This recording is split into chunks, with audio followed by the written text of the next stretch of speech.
When I was 5 years old, I played Pee Wee soccer. And there was this one game, this one Saturday morning.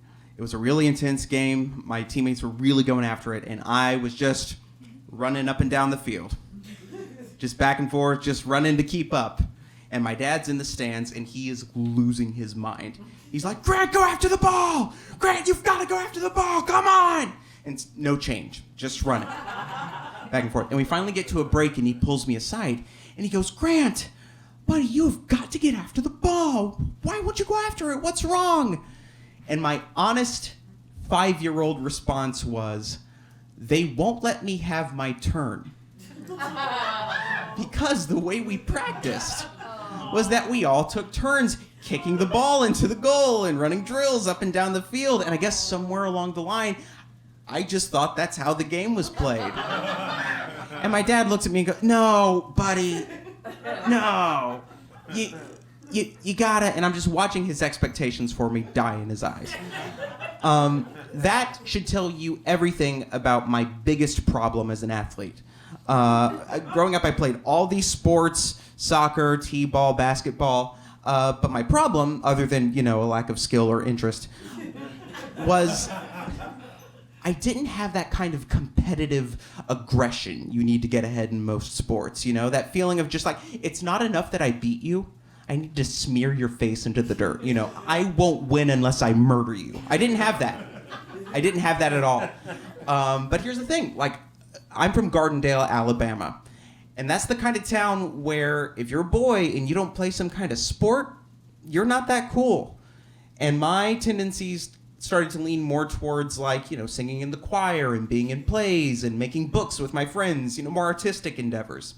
So the further I got away from sports, the more I felt disconnected from my community.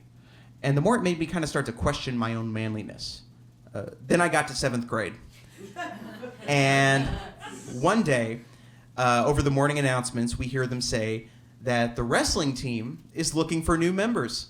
And if anyone's interested, go to the meeting at the end of the week so you can sign up. And I thought, wrestling? Me fighting another man with my bare hands? I can't imagine anything more manly. This could be my last chance to be seen as a badass. So I go and I sign up. And between 7th and 10th grade, I was on the wrestling team. And my teammates, these guys were great wrestlers, hard workers, natural athletes. They went on to become state champions. A lot of them did. I did not. I did not. I was not that good. I got pinned. I got pinned a lot. I got pinned so many times, I've seen just about every ceiling of every gym in Jefferson County. It also didn't help that, starting out, I got stuck with a bad nickname. Because at those first few practices, I was so out of shape that I had to keep running outside to go throw up. And Coach Franks, our head coach, kept noticing this. Until one day he just calls me out in front of the whole team and just goes, well, Bowen, if you're going to keep throwing up in the middle of my practices, I'm going to start calling you Barf. Do you want that? And he did. He called me Barf. From that point on, it was like, Barf, go get a weight. Barf, go run a stadium. I was not off to a great start at being seen as a badass. And it got to the point where any chance at a win that I had felt more like happenstance than any sort of real accomplishment. So one night we had this dual meet with Aniana High School. They were a new team at the time. They weren't that experienced, and rumor had it, they weren't that good. So my teammates are cocky. They're like, oh, we can beat these guys, no problem. It's going to be easy. And I thought, oh, maybe that means I actually could win a match too. And so we go in for the weigh-in, and what a lot of people don't know about wrestling is that it's just as much a numbers game as it is anything else. A team wants to forfeit as little as possible. So what they'll do is after the weigh-in, maybe they'll have a wrestler wrestle more than once in different weight classes, or they'll have them wrestle under a weight class, above their weight class, anything to keep them from having to forfeit. So I weigh in, I'm getting ready, the coaches come and find me, they're like, listen, Barf, you might wrestle more than once tonight, but we're definitely going to have you wrestle below your weight class. And I thought, this is it. This is my lucky break. I can do, it's not a good team. I'm wrestling under my weight class. I really think I can do this. There's no excuse. So it's time for my match. I go out. I'm in my singlet and my headgear. Ladies. I look across the mat, and my opponent is this, like, scrawny, skin and bones, pasty white blonde kid. And we go out, we meet in the middle of the mat, we shake hands, we hit the stance, the ref blows the whistle, and we lock up immediately. And as we're locking up, I look down and notice that his footing is off. And I think to myself, this is it. This is your chance. You got to take your shot and take it now. Go, go, go. And so I get him in a headlock. I take him down to the mat. He starts screaming. And I have never leapt to my feet quicker in my life. It was almost like I floated up, like in the Matrix, like back away. Arms in the air, back up.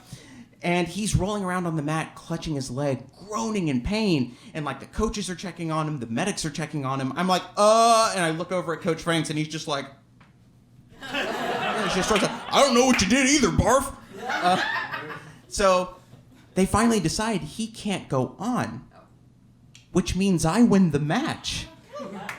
And I couldn't believe it. I had actually done it. I'd won a match.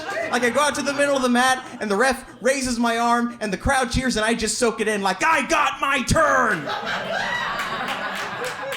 So, I run over to my dad in the stands, and at this point, my dad had been recording all of my matches on his camcorder so that we could watch the footage later, and he could, show me what I'm doing wrong. But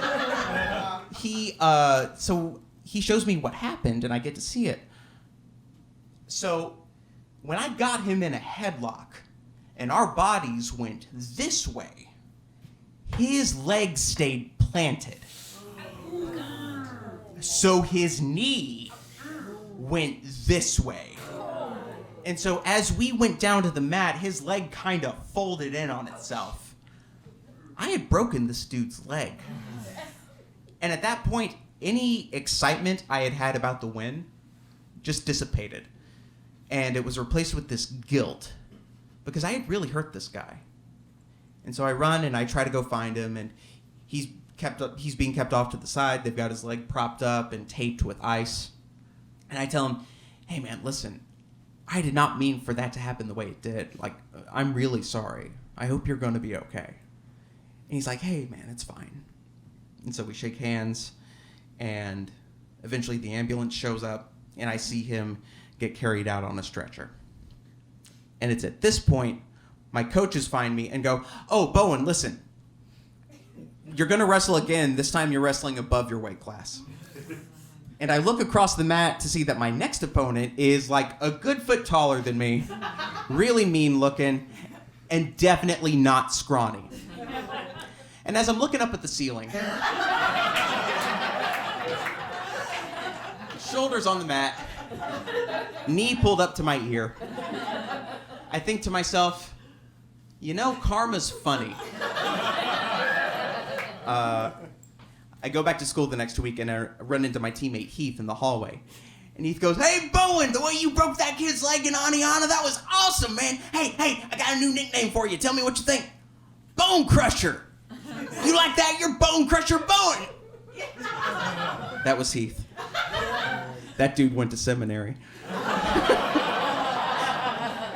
So for the rest of the week, my teammates started calling me Bone Crusher, which is a much more badass nickname than Barf. But whenever they did, all I could think about was how I had hurt that other kid. And it didn't feel great. Thank you.